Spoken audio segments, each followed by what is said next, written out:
안녕하세요. 지영은 목사입니다. 꿀보다 더 단 말씀이 있는 달콤한 큐티 시간입니다. 매일을 매일 생각해 보면 사람의 삶에는 웃어야 할 일도 많고 또는 울어야 할 경우도 적지 않지요. 오늘 하루 어떤 삶이 전개될까요? 하나님은 우리를 웃게 하시는 분이십니다. 하나님 아버지의 그 자상한 사랑, 또 멋진 솜씨 기대하며 오늘 하루 시작하고 이제 큐티로 들어가겠습니다.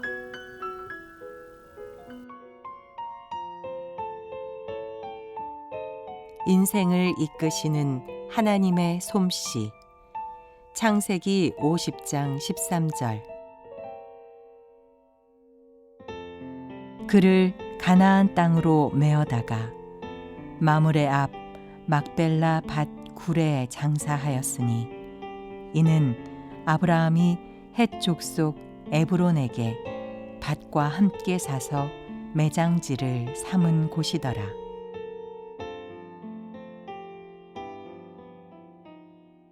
옛날에 비해서 결혼식 또는 장례식 이런 풍속도가 많이 바뀌었어요.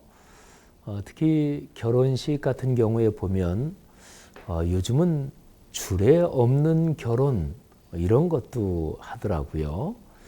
좀 말씀드리기가 조금은 조심스럽지만 주례 없는 결혼은 결코 성경적이지 않습니다. 그냥 일반적으로 보더라도 그냥 인륜의 가치로 보더라도 어떤 두 남녀가 결혼을 한다. 그거는 어떤 바람직한 권위 아래에서 결혼식이 이루어져야 좋습니다. 그리고 부부가 살아가는 데서 사실은 주변에 존경하는 사람들 또는 관계를 맺고 살아갈 수밖에 없는 사람들 이런 사회적 관계 속에서 살아가는 건데 요즘은 그런 게 많이 없어졌지요. 그래서 이혼율이 훨씬 더 높습니다. 옛날에는 가족 친족들 때문에 아예 그냥 살아야지 또는 아유 부모님 얼마나 마음 아프실까 그냥 살아야지. 근데 요즘은 그런 사회적 관계 이 틀, 보호막 이런 게 이제 없어지다 보니까 이혼율이 그래서 높은 거예요. 근데 결혼식을 할 때 뭐 존경하는 선생님도 좋아요. 어떤 어르신도 좋아요. 그분이 주례를 선다는 게 그 권위 아래에서 결혼식을 하는 거예요. 물론 성경적으로 보면 목회자가 주례하는 거는 다른 스승, 존경하는 사회적인 어른들이 주례하는 거하고는 본질적으로 다릅니다. 그거는 목회자의 권위 아래 주례하는 게 아니고 하나님의 권위 아래에서 두 젊은 남녀가 부부가 되는 거예요. 목회자는 하나님께서 두 사람을 부부로 맺어 주시는 거를 목회자는 그냥 이렇게 상징적으로 대표하는 거지요. 그러니까 성경적으로 본다면 목회자의 주례 아래 결혼하는 게 신앙인들에게는 아주 필요하고 중요한 일이지요. 하나님께서 두 사람을 맺어 주신다 이런 거니까요. 그러니까 두 사람이 결혼할 때 하나님께서 우리 둘을 맺어 주셨다. 하나님이 맺어 주셨는데 어떻게 이혼을 해요? 이렇게 되는 거죠. 물론 이런저런 삶의 여건 가운데서 아픈 마음 또 삶의 애절한 사연을 가지고 이혼하신 가정 그런 분들에게 하나님이 위로해 주시기를 바라고 또 재혼한 가정들의 하나님이 아름다운 삶을 열어주시기를 바랍니다. 그런데 어쨌든요. 주례 없는 결혼 이거는 처음에 들었을 때 거의 이해가 안 갔는데요. 아무튼 결혼의 풍속도가 이렇게 바뀌었어요. 자 그러면 장례도 참 풍속도가 많이 바뀌었어요. 옛날에 우리네 사회에서 장례하면은 그건 당연히 매장이지요. 특히 유교적인 어떤 이런 문화권 안에서는 뭐 이게 돌아가신 분의 그 평생 쓰시던 육신을 정성과 예를 다해 모신다는 것은 장례의 가장 기본이니까. 근데 요즘은 뭐 화장이 뭐 거의 대부분을 차지할 정도로 옛날에는 뭐 불교 그쪽에서나 이제 뭐 다비식을 하고 그랬지. 근데 요즘은 뭐 화장이 아주 일반화됐어요. 풍속도가 많이 바뀌었어요. 그런데 장래에서 아주 중요한 게 있습니다. 장래는요, 사회적인 관계 속에서 진행되는 것입니다. 아주 이게 중요합니다. 그래서 장례를 잘 치르는 지혜는 장례는 기본적으로 모양새가 보기 좋아야 합니다. 이거는 아주 중요한 일이에요.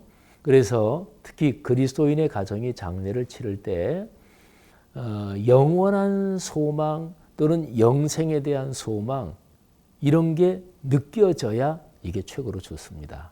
그래서 문상 오시는 분들이 야, 이게 신앙인의 가정 장례가 다르구나. 품위가 있고 그리고 영생에 대한 소망이 확실하고 전체적인 무드에서 그런 게 느껴지는 거지요. 조문 오시는 분들 중에는 그리스도인 가정 장례식 거기에도 안 믿는 친구들도 있을 테고 여러분들이 있을 거 아니겠어요? 근데 그런 분들이 와서 야, 예수 신앙 가진 사람들의 장례식은 참 품이 있고 분위기가 다르구나. 이런 게 이제 느껴져야 되는 거지요. 그래서 장례식 때 아주 슬픈 상황도 있지요.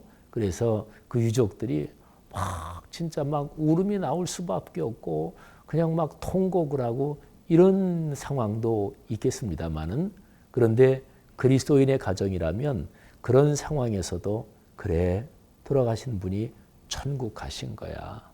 영원한 하나님의 품에 들어가신 거야. 우리도 나중에 다 그 나라에 가서 같이 만나.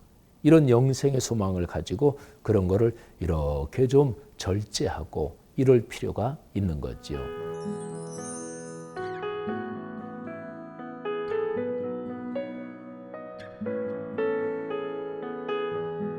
성경에 나오는 장례식 중에서 가장 대단한 모양새를 가진 장례식은 어떤 것일까요? 아주 가장 대단한 모양새를 사회적으로 볼 때, 일반적으로 볼 때 그는 두말할 것도 없습니다. 야곱의 장례식입니다. 우리가 바로 어제 묵상한 것처럼요. 이 야곱의 장례식은요.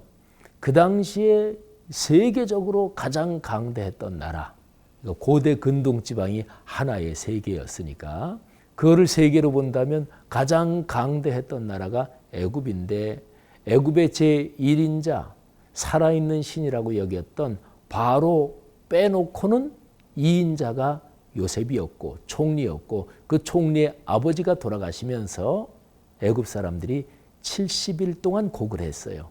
왕이 죽으면 72일을 곡을 하는데 그리고 야곱의 유언에 따라서 가나안 땅에 매장되는데 오늘 여기 성경 말씀을 보면 그 장례 치르러 가는 행렬이 어마어마합니다. 한번 오늘 본문 잠깐 보면은요. 요셉이 자기 아버지를 장사하러 이제 애굽 쪽으로 올라가요. 그런데 여기 표현에 바로의 모든 신하, 바로 궁의 원로들, 애굽 땅의 모든 원로, 그리고 요셉의 온 집과 그의 형제들, 요셉의 온 집과 그의 형제들은 그건 말할 것도 없어요. 그런데 바로의 모든 신하, 그리고 바로의 원로들하고 궁의 원로들, 그리고 애굽 땅의 모든 원로들이 다 같이 올라갔어요. 이거 어마어마한 장례식 행렬이죠. 그리고요 9절에 보면 병거와 기병이 요셉을 따라 올라가니 그 때가 심히 컸더라. 그리고 이제 매장을 하면서 거기에서 또 7일 동안 애곡을 합니다. 그래서 그 가나안 땅 사람들이 그 장례의 모양을 보고서 애굽 사람들이 무지무지하게 애통을 하는구나. 그래서 아벨 미스라임, 그래서 애굽인들이 곡했다 이런 뜻을 가진 그런 이름으로 그렇게 불리기도 했습니다. 여러분, 야곱 이분의 마지막 인생 가는 모습은 참으로 대단했습니다. 그런데 중요한 점이 있습니다. 이분의 인생을 계속해서 이끌어 오신 분이 하나님이시지요. 근데 야곱의 인생을 이끌어 오신 하나님의 솜씨는 오늘 우리가 묵상하는 구절에서 한 절에 그게 아주 깊이 담겨 있습니다. 그게 13절이에요. 제가 읽습니다. 그를 가나안 땅으로 메어다가 마므레 앞 막벨라 밭굴에 장사하였으니 이는 아브라함이 해쪽 속 에브론에게서 밭과 함께 사서 매장지를 삼은 곳이더라. 아멘. 여러분, 아브라함에게 하나님이 가나안을 땅을 주신다고 약속하셨어요. 근데 아브라함이 죽을 때까지 그 땅을 못 받았어요. 그냥 밭되기, 굴 붙은 밭되기 조금 샀어요. 이삭 때도 땅 더 산 거 없었어요. 야곱 때 땅 더 산 거 아마 성경에는 기록이 안 됐으니까. 그러니까 아브라함의 하나님, 이삭의 하나님, 야곱의 하나님 이렇게 얘기하는데 이 3대 동안 하나님이 가나안 땅을 주신다 이 약속이 구체적으로 다른 사람이 다 볼 수 있도록 성취된 거 전혀 없었고요. 그냥 밭되기 하나 있었어요. 근데 이게 약속의 씨입니다. 이게 말하자면 손바닥만한 작은 구름이에요. 엘리야가 갈멜산에서 기도할 때 저쪽에 지중해 쪽을 바라보고 손바닥만한 구름이 하나 보입니다. 그랬더니 엘리야가 이제 곧 큰 비가 내린다. 이게 바로 믿음이지요.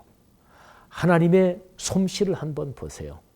아브라함을 부르셔서 아들 이삭, 손주 야곱에게 이르도록 하나님께서는 구원의 역사를 계속 끌고 가시는데 가나안 땅 준다. 이 약속을 기가 막힌 방식으로 끌고 가는 거예요.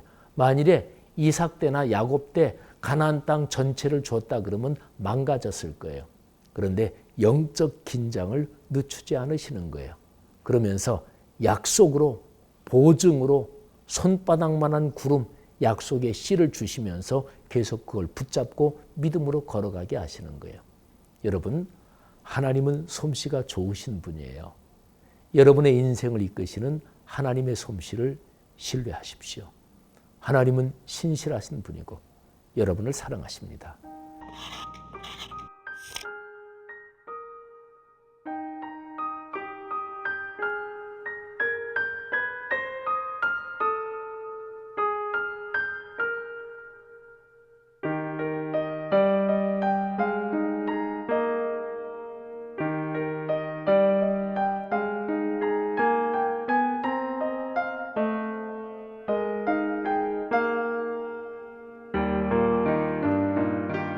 여러분 삶의 목표가 너무나 먼 것 같고 여러분 삶이 아직은 힘겹더라도 하나님께서 여러분의 삶을 멋진 장인의 솜씨로 이끌고 가시는 중이십니다.